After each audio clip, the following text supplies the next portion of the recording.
আরে বাবা, ভালোবাসি ভালোবাসি ভালোবাসি বলতে পারি না, কারণ একসময় তোমাকে আমি ছেড়ে চলে গিয়েছিলাম।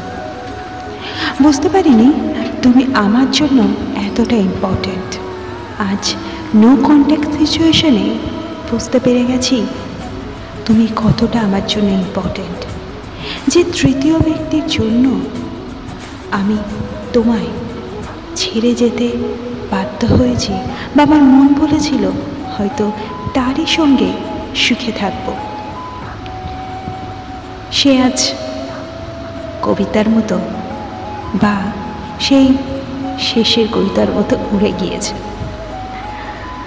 জানো তো, তোমার থেকে সরে গিয়ে বুঝতে পারলাম তুমি আমাদের কাছে কতটা ইম্পর্ট্যান্ট। তুমি আমাকে যতটা কেয়ার করতে, তুমি যতটা ভালোবাসা দিতে, তোমার কাছে যেমন টাকা পয়সা ততটা মূল্য ছিল না, ছিলাম আমি।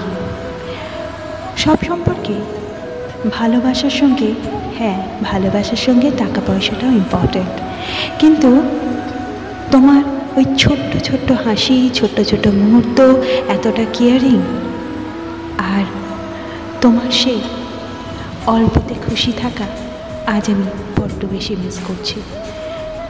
তুমি সুন্দর বটে, তোমার মনও সুন্দর, এতটা অমায়িক আমি ভাবতেও পারিনি। ভয় পাচ্ছি তোমায় হারিয়ে ফেলবো কিনা। আজ দূরে গিয়ে বারবার তোমাকে কাছে পেতে চাইছি, ফিরে আসতে চাইছি, অটুট বন্ধনে বাঁধতে চাইছি, কিন্তু তুমি কি আমার কথা মেনে নেবে? তুমি কি আবার আগের মতো হয়ে আমার কাছে ফিরবে?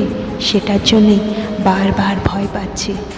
বারবার আসতে গিয়েও আসতে পারছি না, বারবার মেসেজ করতে গিয়েও ডিলিট করে ফেলছি, বারবার কল করতে গিয়েও করতে পারছি না।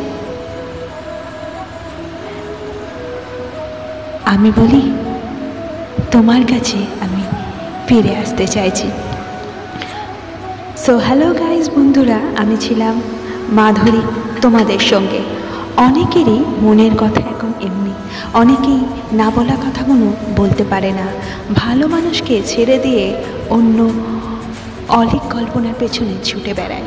তাই বলছি, সময় থাকতে বলে দাও, এখনই তো সময়। সঙ্গী করে নাও নিজের জীবন সঙ্গীটাকে, আর ভালো থাকো সবাই। ইগোটাকে সাইডে করে এবার নতুন জীবন শুরু করো, আর ভালো কাটুক তোমাদের দিনটা। এখন এই ঠুনকো ভালোবাসার মধ্যে আসল ভালোবাসা পাওয়া অনেকটা রেয়ার, তাই ভুলো না কিন্তু লাইক অ্যান্ড শেয়ার করে দিও প্লিজ। অনেকের সঙ্গে মিল পাবে, তাই তোমাদের সঙ্গে শেয়ার করলাম। টাটা, মিষ্টি মাদের অনলি হিয়ার।